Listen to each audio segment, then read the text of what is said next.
বন্ধুরা, আজ আমি কাঁচকলার কোপ্তা করে আপনাদের দেখাবো। বন্ধুরা দেখুন, কাঁচকলাটা ছুলে নিয়েছি, এর মধ্যে একটু কুচো কাঁচা লঙ্কা দিয়েছি। এবার আমি একটু ময়দা দেবো। এর আমি ভাজা মশলা দিচ্ছি, একটুখানি ধনে জিরে গুঁড়ো ভাজা মশলা দিচ্ছি। এবার নুন দেবো।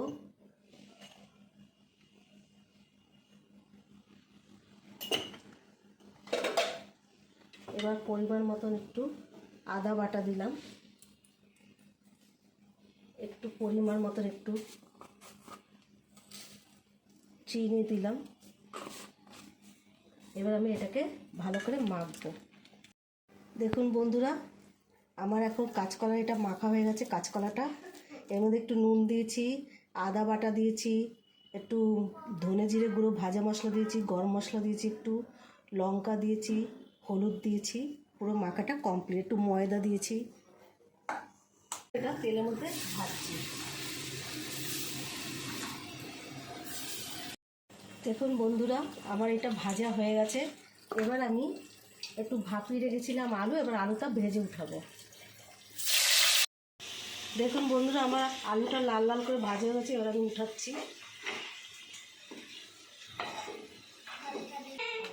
তেজপাতা, জিরে, গরম মশলা আমি ফোড়ন দিলাম।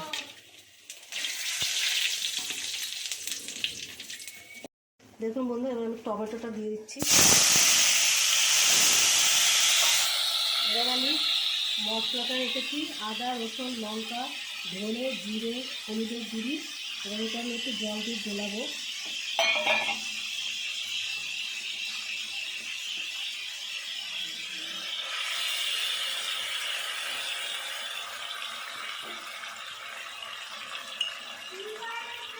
পরিমাণ মতো নুন দেবে, যার যতটা লাগবে। এবার আমি এই মশলাটা কষাবো। বন্ধুরা দেখুন, আমার পুরো আলু দিয়ে এবার মশলাটা পুরো কষানো যাবে। এবার আমি পরিমাণ মতো জল দেবো।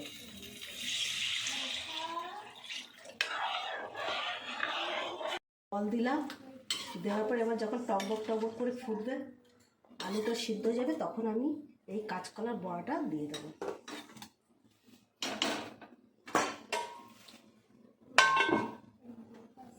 দেখুন আমার আলুটা সিদ্ধ হয়েছে।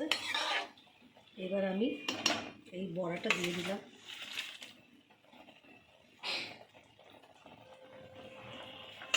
এবার আমি গরম মশলা দেবো।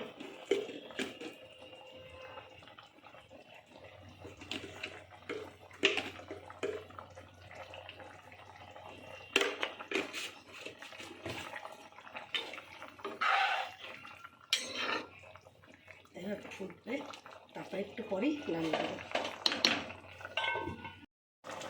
বন্ধুরা দেখুন, আমার কাঁচকলার কোপ্তাটা হয়ে গেছে। এবার ভালো লাগলে আপনার সাবস্ক্রাইব লাইক শেয়ার করবেন।